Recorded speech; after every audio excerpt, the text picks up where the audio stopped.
know that a man who is in pursuit of sex and thinks he's likely to get there is not the most reasonable man in the world, right? He's not Right. the most truthful man in the world. And so the point is, I think that those men who, yes, decided that all of these things were unalloyed goods, did so because, frankly, it was going to get them laid. But I don't think they even thought this is good for society or this is a good way for things to be. They were just, Yeah.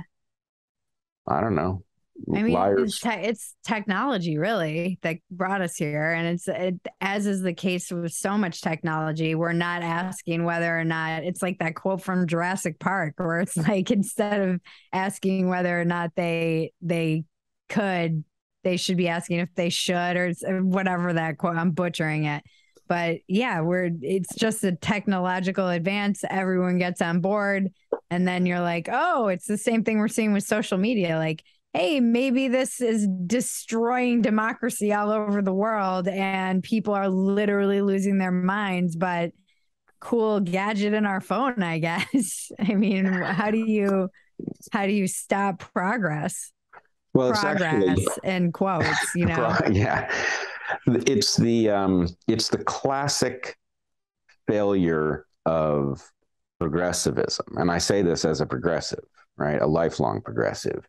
But progressives see the problem that they're trying to solve.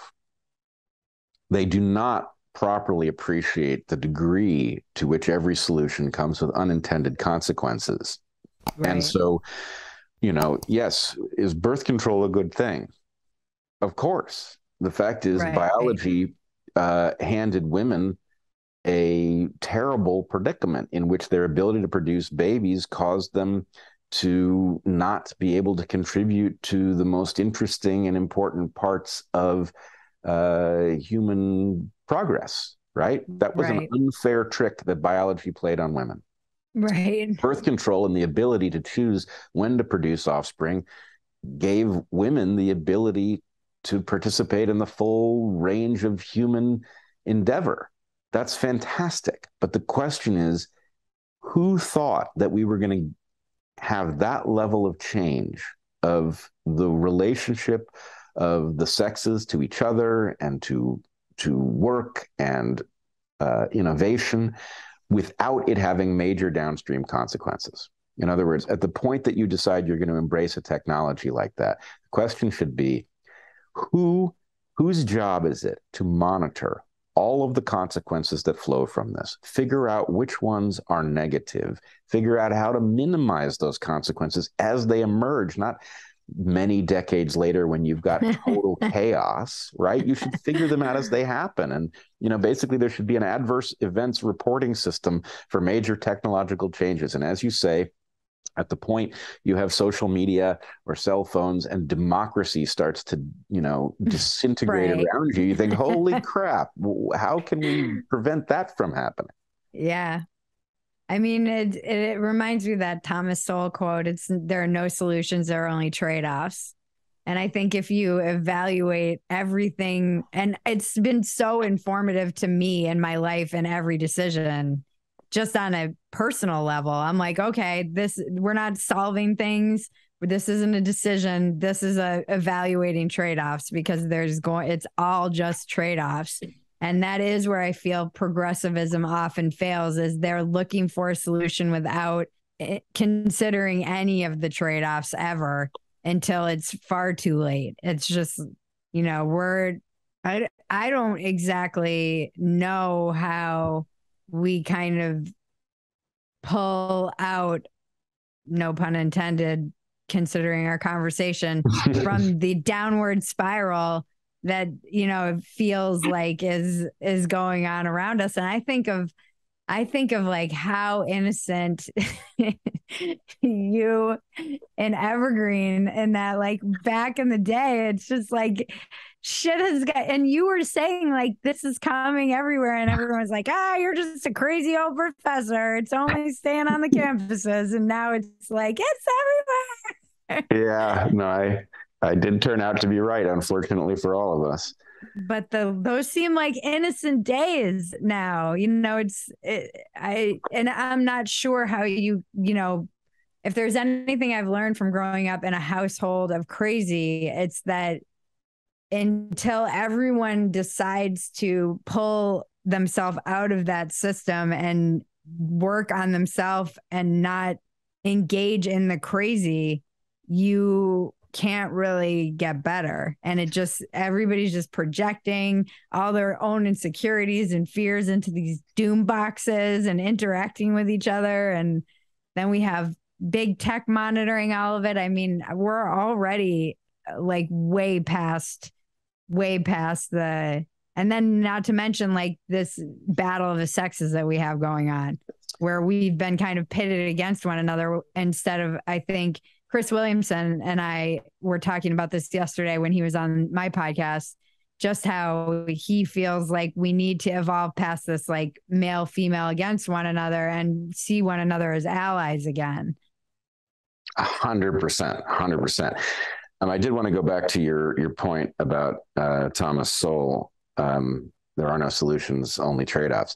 No reason you would know this, but my dissertation in biology was on evolutionary trade-offs. And what I figured out was that effectively we had been studying, this is my opinion, but I worked for it. We had been studying evolution as a problem-solving mechanism, which it is, right? Which is kind of the way progressives look at the world, right? What problems can we solve? And what I realized was that selection very quickly exhausts the cheap solutions. So we have them. They're just written in. What it ends up with is then all of the trade-offs that it discovers where, yeah, you can have more of this, but it will cost you a bunch of that. And that all of the problems that we think are difficult evolutionarily, once you realize that selection isn't solving problems, it's balancing trade-offs, those problems become solvable too. So not a surprise that in a fit of progressivism, we embraced a whole bunch of technological solutions to problems we could see, and then discovered the costs much later, and in many cases, too late to do anything about them. So yes, the right solution is for us to go in the trade-off mindset and think, yep, it would be great if women were liberated from having biology dictate what they can do with their lives. But that's going to upend a lot of stuff that works.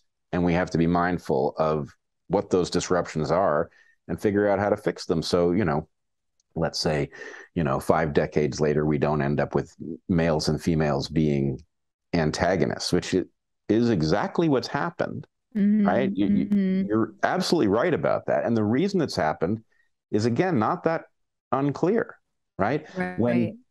If we go back to the 2 male modes of reproduction, when men are in the mindset of partnering with women sexually, they're not antagonists. When men are in the mindset of impregnating women and walking away, which is what casual sex mimics, that is an antagonistic relationship, right? They're trying to stick a woman with a baby that they do not want responsibility for. It's not a nice thing. And the fact that has become... Go ahead. I mean, I think it's why, as a response to that, I became a man-eater. Like, that's the correct response as a woman, not correct, but the one solution to that in an antagonistic relationship where you realize that they have the power. How do you take the power back as a woman in this system? I mean, I know I'm not alone in that either, of women kind of weaponizing their own sexuality. And then you see kind of particularly in like the manosphere, the resentment towards women for doing exactly that. But this is a system that they're reacting to, this climate of men of casual sex. Basically, this is exactly what would happen. This is exactly what would happen. And it comes with another biological consequence for women that I think is the thing that wakes women up, right? A lot of women do ultimately wake up to the fact that this system doesn't work for them. And the thing that I believe does it is that men and women are wired inversely with respect to their reaction to sex if it comes early in a relationship, right? Because women have the one reproductive strategy, invest, they tend to fall in love with guys that they go to bed with, whether that's the intent or not, right? And I had a rule around this, by the way. It's interesting that you had to have a rule around it. Yeah, I had a 7 orgasm rule. I was like, after 7 orgasms, I fall in love. Like the oxytocin is too, I just like knew when it was with the person. So I was like, if it goes beyond that, I know I get like catch the feels or however the kids these days call it. Sure. But for lots of women, it isn't 7. And so the discovery that a woman has the power to go to bed with somebody and that she may feel that this may be positive in light of the bad choices she's been handed, but that, darn it, then she ends up having feelings for the guy where, because the guy, if she's delayed this interaction because she's interested in a relationship and it turns out he's interested enough in a relationship that he'll stick around for a woman that doesn't go to bed with him right away, then he'll fall in love with her too, in all likelihood. Right. But if she goes to bed with him too early to keep his attention, it actually creates exactly the inverse phenomenon, right? That men are wired not to fall in love with women who go to bed with them too early, right? Because why is that? Well, if you think about it, a woman who goes to bed too early might not be a person to reproduce with. Is she going to go to bed with somebody else quickly, right? Is it, are you really that special that she goes to bed with you early where she would, fend everyone else off? Or are you signing up with somebody who, might stick you with an offspring that isn't yours, right? I do know a lot of men and women who have had sex on their first date and are still happily married decades later, though. Well, but the question is, did they overcome something or not?